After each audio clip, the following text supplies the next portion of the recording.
Assalamu alaikum, dear student. My name is Usama Haroon. I am here to teach physics class 9th.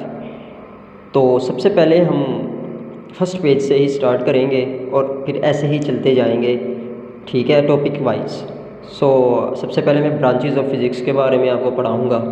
तो branches में आ जाती है mechanics सबसे पहले, फिर हीट आ जाती है, साउंड आ जाता है, लाइट आ जाती है, इलेक्ट्रिसिटी एंड मैग्नेटिज्म आ जाता है, एटॉमिक फ़िज़िक्स आ जाती है, न्यूक्लियर फ़िज़िक्स आ जाती है, प्लाज्मा फ़िज़िक्स है और जियो फिज़िक्स है। इन सब चीज़ों के बारे में मैं आज आपको पढ़ाऊँगा। तो सबसे पहले है मैकेनिक्स। तो मैकेनिक्स में हम मोशन ऑफ एनी ऑब्जेक्ट के बारे में पढ़ेंगे, काजेज़ ऑफ एनी ऑब्जेक्ट और इफ़ेक्ट ऑफ एनी ऑब्जेक्ट के बारे में पढ़ेंगे। तो motion of any object, for example motion of a car. तो कार की क्या मोशन है, तो उसके बारे में हम पढ़ेंगे। फिर वो कार पर क्या उसके असरात होते हैं, इफ़ेक्ट्स होते हैं, उन सब चीज़ों के बारे में हम मैकेनिक्स में पढ़ेंगे। उसके बाद है हीट। हीट में हम हीट एनर्जी डिस्कस करते हैं, nature of heat, modes of transfer of heat और इफ़ेक्ट्स ऑफ हीट के बारे में हम पढ़ेंगे। इसमें जो है modes of 3 types of modes होते हैं, कन्वेक्शन होता है, रेडिएशन होता है और कंडक्शन होता है, ठीक है। मतलब गर्मी में इतनी गर्मी होती है, सर्दियों में सर्दी होती है, तो हम उनसे क्या फ़ायदा उठा सकते हैं, उनसे क्या क्या हासिल कर सकते हैं, वो सब चीज़ें हम हीट में पढ़ते हैं। उसके बाद आता है साउंड। साउंड में हम साउंड वेव्स के बारे में पढ़ेंगे, प्रोडक्शन के बारे में पढ़ेंगे, प्रॉपर्टीज़ के बारे में पढ़ेंगे और एप्लीकेशंस के बारे में पढ़ेंगे। जैसे मैं आपसे बात कर रहा हूँ, मेरी आवाज़ आप लोगों के पास कैसे आ रही है, किस वजह से आ रही है, और ये सब चीज़ें साउंड वेव्स की वजह से ही होती हैं। और इनकी प्रोडक्शन होती है, प्रॉपर्टीज़ होती है, एप्लीकेशंस होती हैं। साउंड जो है ना, वो एक अनडैम्प्ड साउंड होता है और एक होता है डैम्प्ड साउंड। तो जो अनडैम्प्ड साउंड है उसमें जो वेव फॉर्म है वो बिल्कुल लीनियर ही बनती है और फ्रीक्वेंसी बिल्कुल चेंज ही नहीं होती। तो इसमें जो है वो एंड होगा ही नहीं, साउंड जो है वो एंड नहीं होगा, ठीक है। और जो ये हो गई अनडैम्प्ड। जो डैम्प्ड होती है उसमें जो फ्रीक्वेंसी है वेव फॉर्म की वो चेंज बनती है और ख़त्म हो जाती है एंड में आके, ये होती है डैम्प्ड, ठीक है। तो ये हम सब इन सब चीज़ों के बारे में हम साउंड वेव्स में पढ़ेंगे। उसके बाद है लाइट। लाइट जैसे इलेक्ट्रिसिटी से हम लाइट हासिल करते हैं, सूरज से भी हम रोशनी हासिल करते हैं, उससे हम क्या क्या फ़ायदे हासिल करते हैं, उन सब चीज़ों में हम पढ़ेंगे। यानी फ़िज़िकल एस्पेक्ट्स ऑफ लाइट के बारे में, properties of light, working of light, use of optical instruments. Optics को ही हम लाइट भी कहते हैं।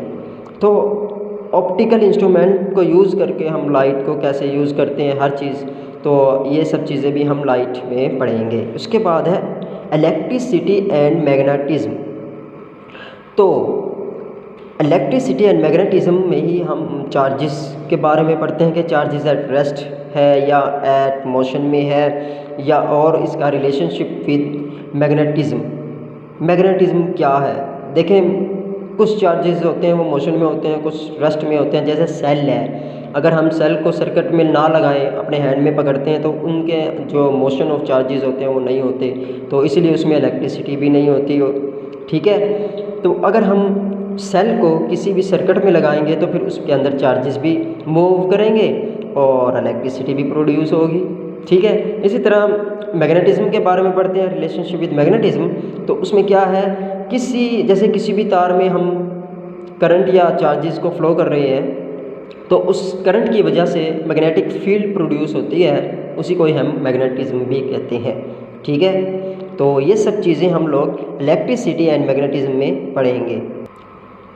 अच्छा, उसके बाद हम पढ़ते हैं एटॉमिक फ़िज़िक्स।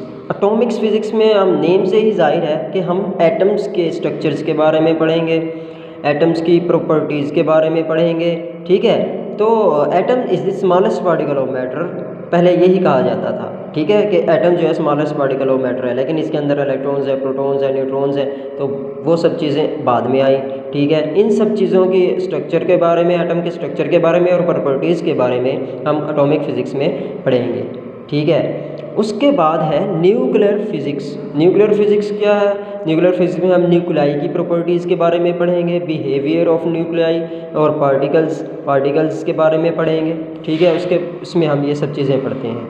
इलेक्ट्रॉन्स पर नेगेटिव चार्ज होता है, प्रोटॉन्स पर पॉजिटिव चार्ज होता है, न्यूट्रॉन्स पर न्यूट्रल होता है। तो ये सब चीज़ें हम न्यूक्लियर फिज़िक्स में पढ़ते हैं। उसके बाद है plasma physics. Plasma physics is the fourth state of physics, fourth state of matter. तो एक है सॉलिड है, लिक्विड है, गैस है, ये सब चीज़ें हम लोग इसमें ही पढ़ते हैं। ठीक है, अरेंजमेंट ऑफ इलेक्ट्रॉन्स है, वो सब चीज़ें हम प्लाज्मा फिज़िक्स में पढ़ते हैं। ठीक है, इनकी प्रॉपर्टीज़, आयंस हैं जैसे आयंस, इनकी प्रॉपर्टीज़ भी हम प्लाज्मा फिज़िक्स में पढ़ते हैं। ठीक है, प्रोडक्शंस, आयंस की प्रोडक्शन हम प्लाज्मा फिज़िक्स में पढ़ेंगे और प्रॉपर्टीज़ भी हम पढ़ेंगे। तो plasma is the fourth state of matter. इन सब चीज़ों के बारे में हम प्लाज्मा फिज़िक्स में पढ़ते हैं। जियो फिज़िक्स मतलब इंटरनल स्ट्रक्चर ऑफ अर्थ। ठीक है, अर्थ का इंटरनल स्ट्रक्चर, हमारे इर्द गिर्द की चीज़ों के बारे में जो भी इंटरनल स्ट्रक्चर ऑफ अर्थ है, बाकी सब चीज़ें, इन सब चीज़ों को हम जियो फिज़िक्स में पढ़ते हैं। तो आई होप कि आप सब लोगों को मेरा लेक्चर अच्छा लगा होगा और समझ भी आई होगी। तो इंशाल्लाह हम ऐसे ही पढ़ाते रहेंगे। तो थैंक्स, अल्लाह हाफिज़।